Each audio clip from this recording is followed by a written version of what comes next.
welcome to Actorspokee, our sit around and talk about the movie segment. Tonight, I'm joined by Steve Connor, Chaldea's co-director, co-creator, co-writer, pretty much everything Chaldea related. Sarah Moore, our social media princess and podcasting manager, and our dungeon master for this series. And our special guest, Stefan Picorni of Dwarven Forge, who created Helios at the gaming table, and Andy Dobrowski, the actor who performs Helios.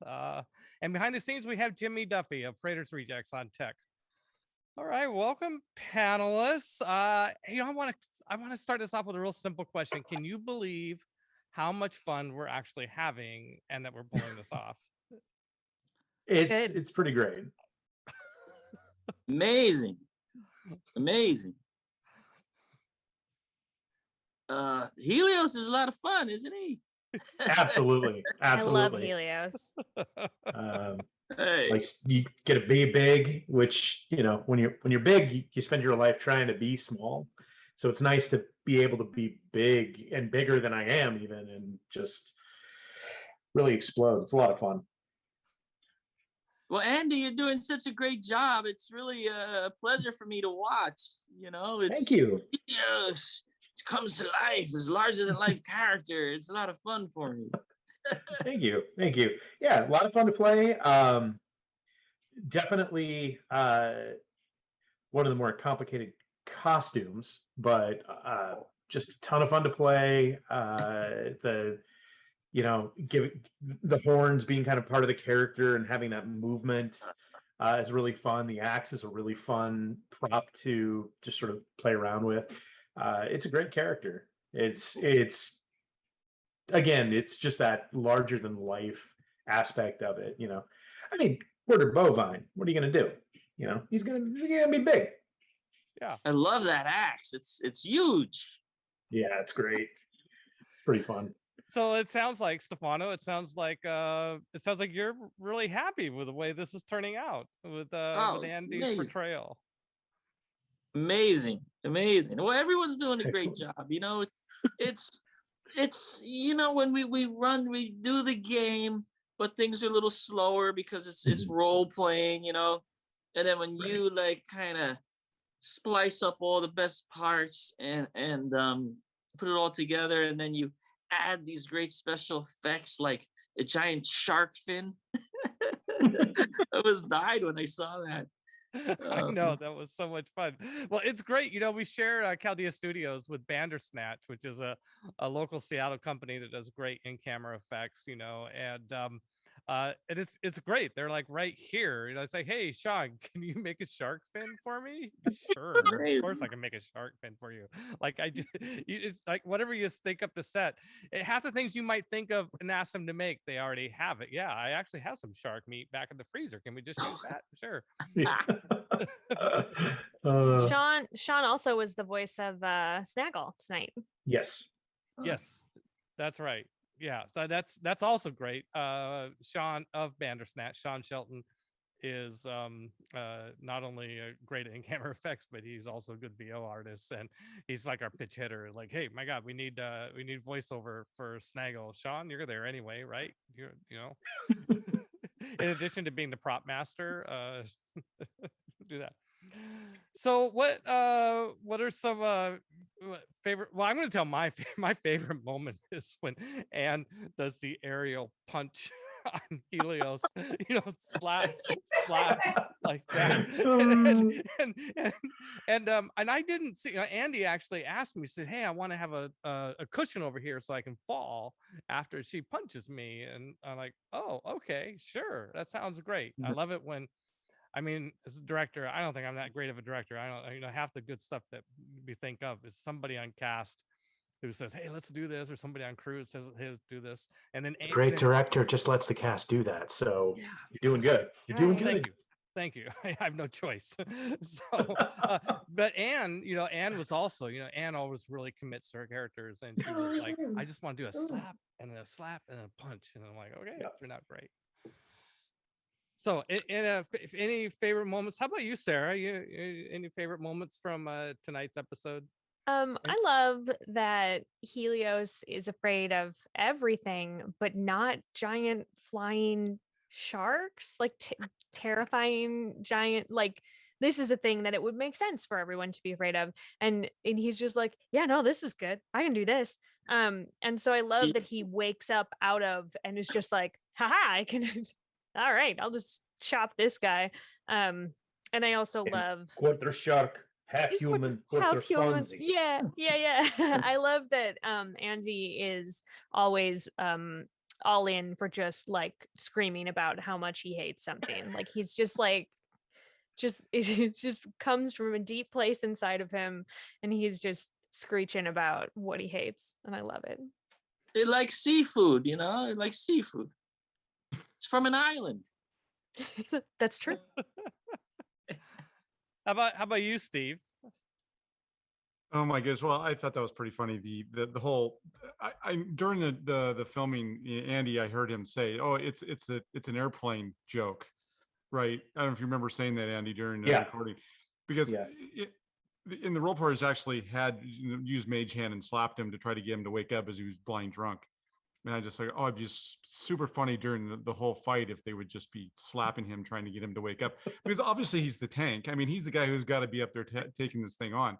And I thought that you're right. And then at the very end there, the whole. You know, I love the way you resolved it, because when we were actually playing the game, I thought I'd really screwed up. I was like, oh my God, wait a minute. I decided that Helios should be afraid of the boat and the water. And then I'm like, well, now I can't do anything. This is terrible. I painted myself into a corner. What am I going to do? Oh, it's excellent. But you actually made it fun, you know? Yeah. Like, Well, I think that's great when when a player creates a problem for the party and the DM by saying, no, I'm afraid of boats. I can't get on the boat. You know, as long as the player, realize well, that's just an obstacle. The player's introducing an obstacle to the story. Of course, the player character is going to get on the boat because that's where the adventure is going. And so it's just a matter. It becomes an opportunity for the DM and the other players to think about, well, how are we going to get him on the boat? We're going to do something. Yeah, okay, get him drunk. That's a classic way to do it. Yeah. As a huge A-Team fan, I really appreciate that Helios doesn't want to get on a mode of travel, because B.A. Baracus, favorite character on A-Team. Yeah. He always had to be knocked out to put him on a plane. Put him on a plane. So I get to be B.A. Baracus, and he was kind of their tank. So He certainly was. Not kind of. He was absolutely their tank. He was absolutely their tank. I was scared that I created too big of an obstacle. So I was really worried. But the party figured out, you know? Mm-hmm. Absolutely. So what are the odds at the very end that there's going to be flames on the axe? Oh, No, I am fairly terrifying. certain that axe is going to catch fire. Oh. I mean, it reacted Clowns. very specifically. Yeah, well, flaming clowns. Oh, interesting. It reacted very specifically to being in that fire. So I think Helios has a lot to worry about. We'll see, but Oh boy. yeah, Poor Helios. maybe I'll just try to put it out in my enemies. And that'll make Yeah, in a shark, perhaps. Yeah. a shark. I mean, it's something, the dungeon masters here, so we can't have any spoilers, but Oh, I'm not yeah, the that's dungeon true. master, so I could say, like, I think maybe Sarah will turn it into a flaming axe, right? I mean, that Yeah. would be Who to mess knows? with him. Well, I mean, how many times has he said I hate flames? I mean, so it's pretty clear. So many times. A lot, yeah. I mean, he comes from an island where there's volcanoes, and he's seen actual cities get engulfed in volcanoes, like those cities in ancient Italy. Okay, yeah. He's Like also- Naples. What was that city that, like Pompeii? So that's where I thought, he should be afraid of volcanoes, because he's seen and heard these terrible stories as a young cow, and so. And he's that's also all a cat. Like, Well, cats he's don't only go a to quarter. Burger King too often. Yeah, well, that's true. So he's only a quarter afraid of being flame broiled. Yeah, and then he was held captive on a ship, so then he hates ships after that. Yeah. When he has a bad experience, he ends up becoming phobic to it, So Yeah. No, I understand that. Believe me, I get that one. That's but he likes chopping things up. Yeah. Yeah. Absolutely. Cool. I got to go with my favorite part the whole night, hands down, was not something that made it into the edit. It was when Amber dropped our one F-bomb. It was just so perfect. I died laughing. It was so much fun. And she rolled with it. Obviously, she's very, very quick on her feet. So Yes. the whole thing just turned into this really funny moment, and I really liked it. But yeah, what a great night of filming. That was so much fun. It was like watching it though, I have to tell you, it was like a freight train. Mhm. Like it started and it just felt like we were running to keep up with you as viewers. Like you guys just were like, go, never stop. There will be no breaks. Nobody needs a break. Move it. It's like, oh, okay. I know what one of the tech people from Zoe who did all our technology on it came up to me afterwards and said, "Can we have a restroom break in the middle next No. time?" 4.5 hours. We were for like 4 hours. The Wow. stream itself was 4 hours and 17 minutes. Yes. And like, Wow. yeah, just tell me next time. I just didn't think of it. Like, I just was in the moment. And I sent a couple of like, are we doing a break? And then I looked at how many pages that we had left and I was like, don't tell them we should have a break. Don't tell them. It's fine. We're going to keep going. well, You I know think how- I think the thing that we got to do is like I liked we can't do any more of these scenes. We can't film any more scenes like we did the Ariadne scene in the last episode and then Incinerator scene where we filmed the whole thing twice. That just eats up a ton of time, especially if it's a long scene. So we got really far behind because the opening scene was 73 lines, and then we filmed it twice, and we just can't do them that way anymore. Or maybe a short 4-line scene we could do that way, but yeah, that Well, was I mean, crazy. there's we kind of dipped back into episode 1 in this for the filming part of it. So like hopefully that's not a thing that will happen in the future. In what maybe. way? Well, because we had to go back, and so I did like a full session plus some backwards stuff at the beginning. You mean during the pulling the cards? Right. Mm-hmm. Oh, yeah, right. Well, yeah. So the fate, anybody's watching, trying to figure out what the heck we're talking about here, is that for the fate card scene, we did in the RPG land, the first episode at the very end, we did the drawing of the cards, but we didn't film it then. So the whole idea was that, okay, let's draw the cards because we want that to be authentic and to be really random as what cards all the players drew. And then, but of course, we couldn't expect a DM to ad lib something, the whole plot structure based on those cards, right there and in the moment. So, I mean, they that all could got- have, I mean, I thought she was good, right? but like, I mean, and I would have done it for sure, but like, Yeah. There should also be a logical story to spin out of that. So we waited so that we Yeah. could chat about it. Yeah. No, you're right. That did impact the length of everything. So, yeah. The artwork is great on those It's cards. so It really pretty. is.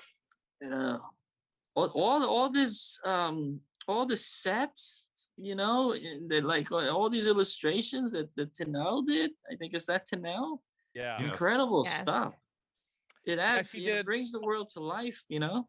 Yeah, she does the illustrations. She also did, this time was the first episode where she did map paintings for us. That is like in all the scenes, except maybe one, the background in the scene is a painting, and Tanel did all those as well. And those are in color, so they take longer than these illustrations that she pencils for us. It was very nice.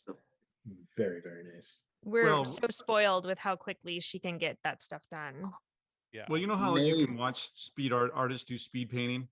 There's a whole thing where you sit down and just watch them crank out a piece of art in a short amount of time. I mean, Yeah. that's Actoroke, pretty much everything. It's just Mhm. like go. It's like high octane. The art, the writing, I mean everything. It's just like, okay, we got 1 week. Okay, that's it. Yeah. Wednesday, we're showing this thing, ready or not. It's going.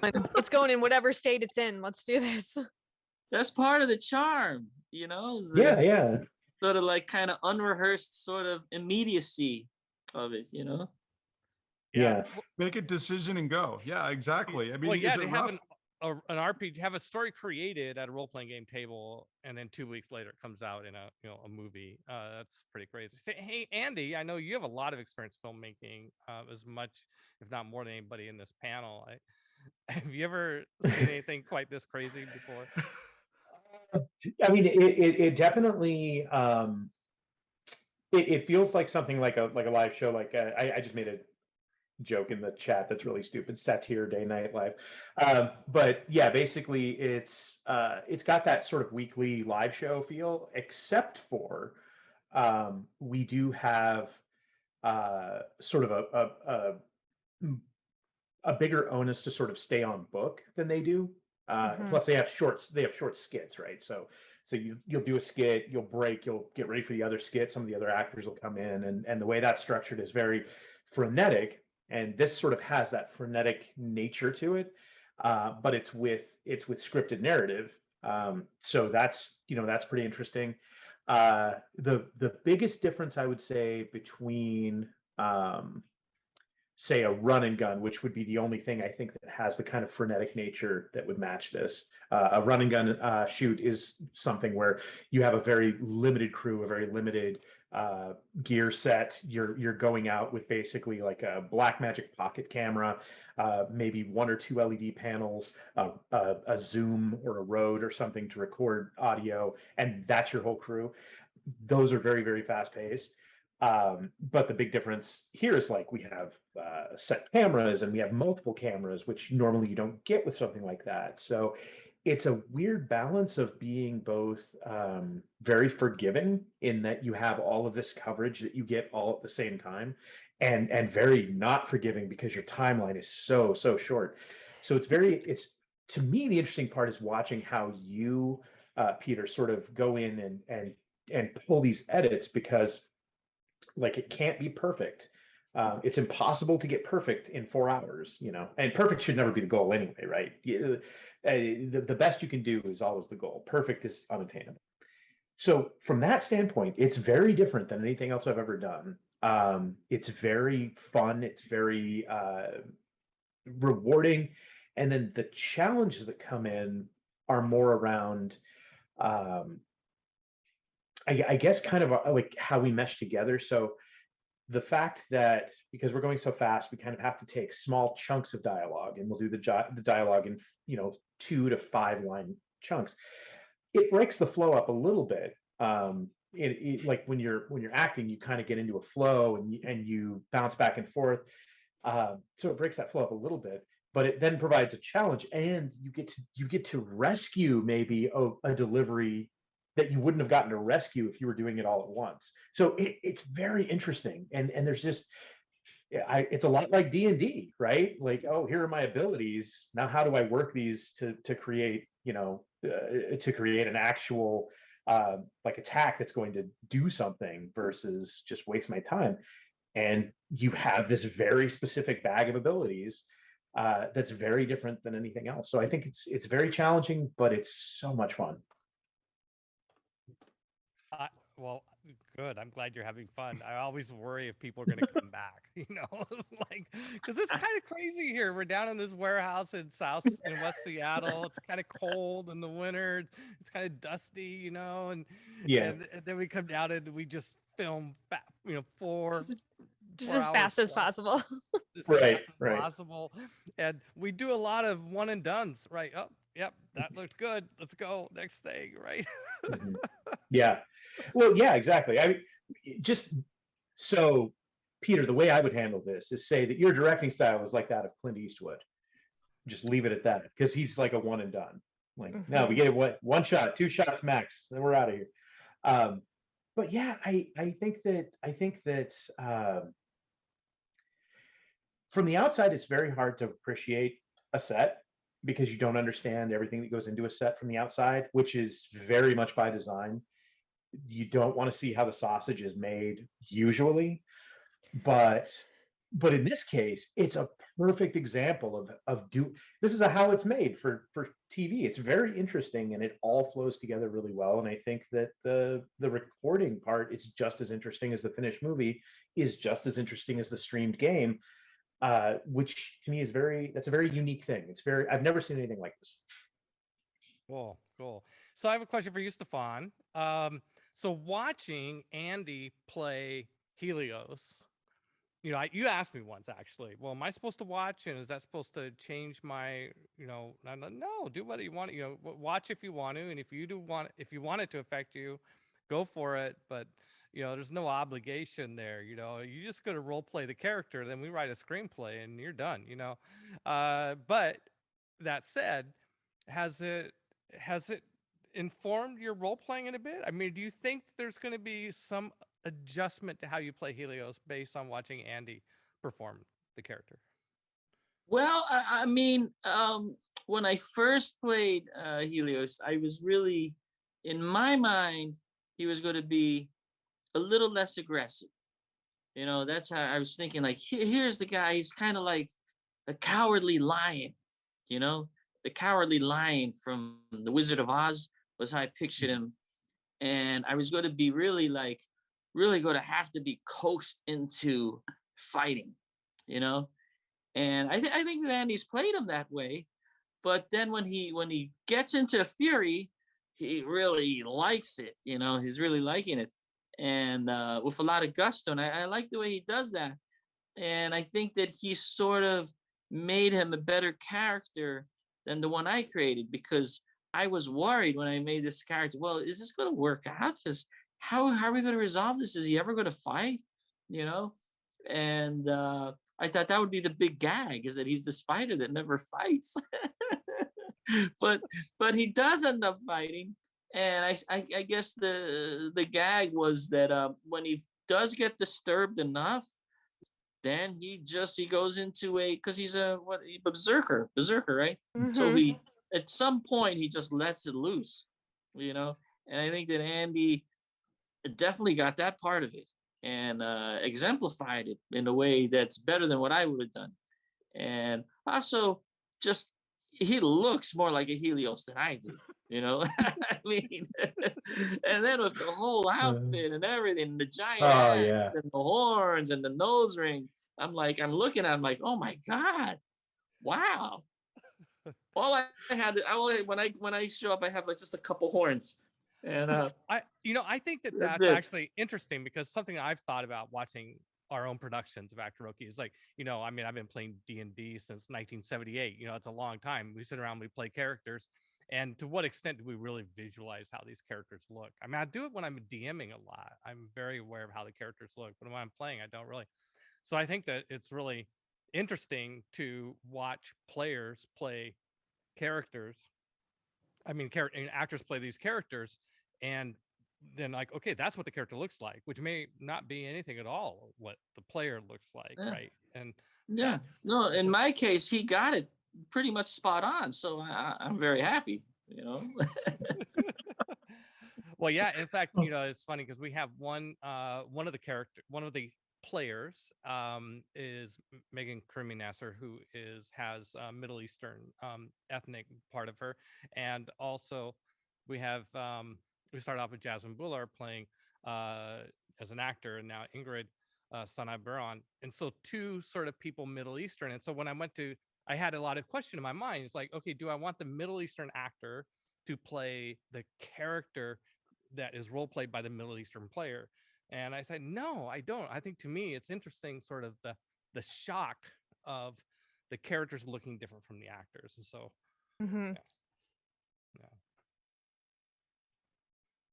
Well, there's definitely a big difference with Undercloud, right? It's a very shocking transformation for me, because she sits next to me in the role-playing game, and then when I see her portrayed by, my girlfriend dressed in his rainbow colors, is like, wait a minute, was that the character? Because she's so over the top, Right. And right.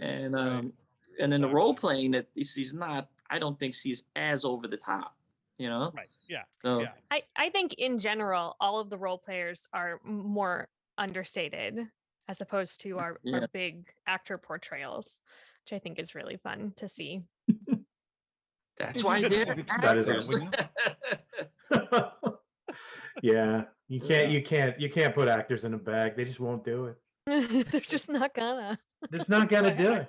I have kind of a Can you be more subdued? I don't want to. I don't want to I do don't. it. I don't No. do it. Oh no. so Uh, I have kind of a corollary question for you, Andy. Mhm. Now that do you have any like what the heck were you thinking sort of questions for Stefan? Oh. No, not really. Thanks for keeping the math simple. I can do fractions up to about a quarter. That's fine. So, um, I so my understanding is this is a legal class in fifth edition. The half minotaur is an actual like legal class in the fifth edition. Is that correct? It would be a race, not a class. Or well, sorry, race. Yeah. Yeah. Yeah. I don't. Maybe we concocted it. Oh, okay. We Well, it's very funny. homebrewed the holy heck out of this. Like He's half, yeah. I'm half minotaur. I'm also half orphan. Remember, I'm also half orphan. half Yeah. orphan. So, Yeah. Orphan. A hay orphan, if you will. I was just like, here's a character I would like to play. Is this possible? You know? Yes. And she was like, yes, you can do whatever you want. So it's like, all Whatever you right. want. Nice, nice. Tell me what you want to do. We're gonna make it happen. I was like, this is fifth edition, right? This is where you can do anything with any character, right? This is my Pretty chance much, to go Sure. wild and crazy because I usually play first edition. It's like, no, you have to play this fighter like this, and Yeah. you have to play this thief like this, and you can't use this weapon, and you can't think this way, and it's very strict. So I thought, let me let loose here and Yeah, crazy, like whatever. crazy minotaur. I actually, one of my favorite moments of the RP session for this episode was when I gave someone shame damage. And Stefan said, oh no, does 5e have shame damage? I did. Because I still don't know much about the rules. I'm still sort of tiptoeing through it. And I'm like, oh my God, that's so crazy. I know Yeah, it no. was right during the RP, right after that, like within minutes, I texted Steve and said, I think that's the I title. think this should be the title of the episode. Yeah. It is a perfect title. Legitimately, that title is so funny. You might want to take it and turn it into a talking head show for the channel later on, where Yeah. people just come in and talk about their most embarrassing. They're most D&D embarrassing. Yeah, I experiences. tell you what, moment. I Yeah. will gladly gift that to the channel. Just cite your sources. That's fine. Okay. Just let me know. I mean, Perfect. I could host it. It's fine. Yeah, do you it. could. You could. You could. You definitely could. Yeah, the only question that I would have, Stefan, for you, is you brought up the Cowardly Lion thing. I normally am a Magic player. I like to basically drink tea and email my attacks to the front line. So having having a character that I'm secondhand playing that is just right in the battle, very, very interesting. And that to me is such an interesting character to give this fear to. I mentioned in the chat that the angriest people I've ever met are also the most afraid. And so like that to me, I don't think enough people do barbarians that have like inner fear or something like that that's driving that rage. Is that part of what you did to put Helios together? Because I find it really interesting. Oh yeah. We observe that in real life. Mhm. That the people who are so most of the time outwardly like they try to be bullies and stuff like that, they do it to cover an inner fear. Mhm. And no, that's definitely so. Like yin and yang. There's no light and dark. There's always two sides of the coin. So if those real tough guys, they're afraid of something. Yeah. Or they're trying to make up for something, and that's Helios is kind of in a way encapsulates that. You know, it So was a thought. You know, Yeah. Excellent. and I now that I've seen you play, what I like about you is I think you're playing him a little more stalwart, and so now I know that I sort of what I'm getting from you is that I can have permission to do a little more fighting with my character, you know, and be like, you know what, there are times when he really just wants to kick some ass, you know. Well, I think Helios is like your response is like the most extreme version of the fight in fight or flight. Like it's like, you know, Helios isn't going to run away because he's afraid that that thing's going to keep chasing him. So like if I just kill it now, then it can't Right. come after me anymore. So like I like I will that. I will kill this fire. Yeah, just Like because when you're afraid he's doesn't mean you're gonna run scared, away. so he has to kill it. He's scared, Right. so he has to kill it. You know? Exactly. Yeah. Yes. Like Oh. seeing a mouse come out of the Yeah, you know? yeah. Yeah. Yeah. So Yeah. hey, we are running out of time. I want to ask Steve one question real quick before we go. So Steve, you've heard both Andy and Stefan talk about Helios. Why don't you talk about Helios? Like as a screenwriter, as someone who is thinking not only about the source material being generated in the RPG, but then also thinking about how that has to get turned into a story. And now that you've watched Andy perform Helios, where do you land? Well, I actually, you know, I find him fairly easy to write. I enjoy him immensely because they've created such a great character. If we look at our first two episodes, his friends, the party members, are encouraging him or getting him to get into the fight. He's not just going, I'm charging ahead. You know, we have a friend of ours who always, you know, CJ, he would always just, we'd have to pull him back. He was always just running ahead along into action. Helios is not that way. When he's fighting the fire elemental, they had to like, it's okay, you can do it, right? They got him to go into the Don't like. yeah, and so He then this needs one's them. He needs them. You know, he needs the encouragement. yeah, Yeah. of course, this one he's all drunk and passed out, and he wakes up, and the first thing he says, "This is a boat," which pissed him off. Yeah, I was concerned that when he woke up and discovered it was a boat, that his first instinct was going to be to attack the boat instead of a shark. So I'm glad that you did not do that, Stefan. Well, and the three lines I actually took exactly what Stefan said in the role playing thing. Is like, I know I woke up in this nightmare and it's horrible, right? I just took it verbatim, and you know. He woke up in the middle of a nightmare on a ship with water because he's afraid of water. And I mean, at one point I was going to do this laundry list of all the things he's afraid of, which it'll show up at some point. Yeah. I've been keeping track. I can send them to you. There's been a lot. So back to your question, So, I think that's do you what's have a great about- sum of that fears, Sarah? I mean, I've forgotten. I see what you're doing there, but I think we're up to 6 or 7 now of things that he has mentioned that he is Unfortunately, afraid of. because we cut the bees in the first episode, we can't Bees, include also this in the bees. films. He's afraid of bees. Although I do want B. Arthur to show up, so somehow we're going to have to figure that part. Because B. Arthur is just too good. But yeah, Helios is amazing. He's fun to write, and of course, it's I like the fact as both of these guys have already described.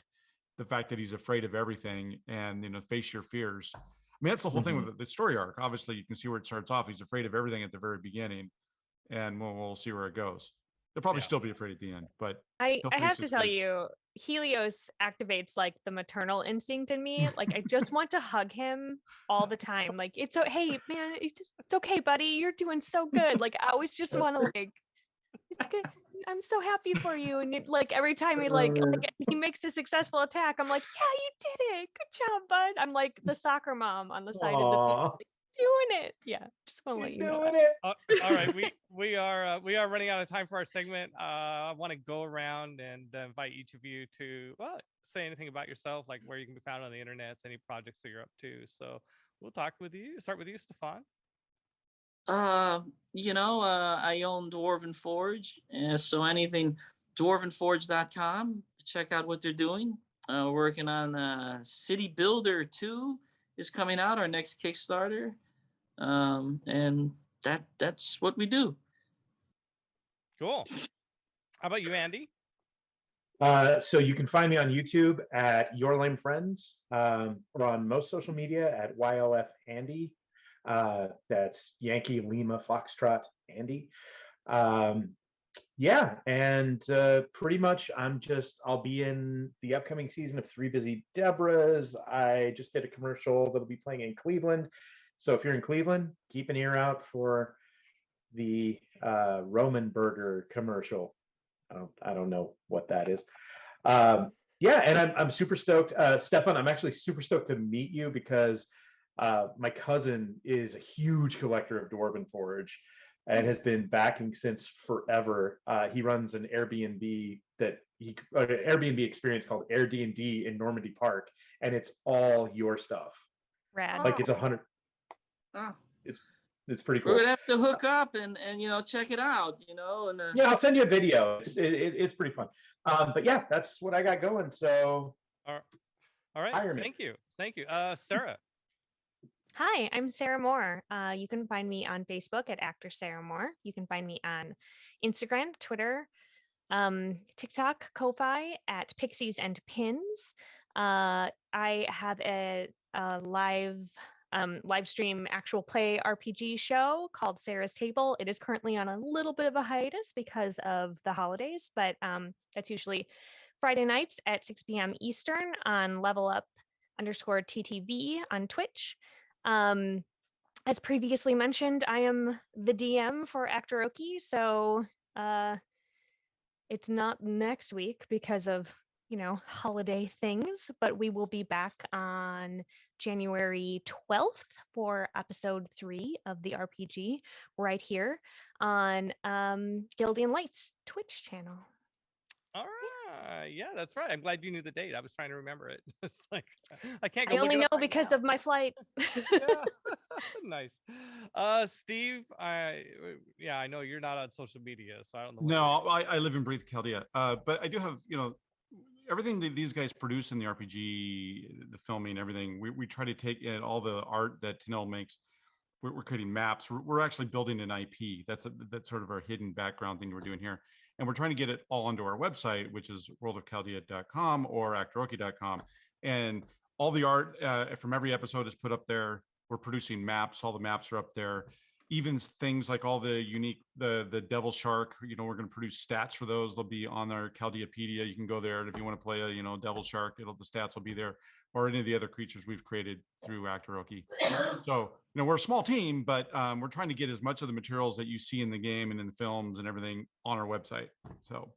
And if you use any of the creatures that we have created, please tag us on social media and hashtag World of Chaldea so that we can find you and reply and boost your signal and all that good stuff. Right. Yeah. All right. Well, and I'm Peter Adkison. I'm here on World of Chaldea. Well, if you're on Facebook, and I'm also here on in our YouTube World of Chaldea and our Twitch here in Gilding Light. And I just started posting on TikTok actually, so I have a few videos up on TikTok as at World of Chaldea. So, all right. Well, that concludes episode 2 of Aggee and the Anumians, an Actoroke series set in the world of Chaldea. Good night. Good night. Happy holidays. Bye.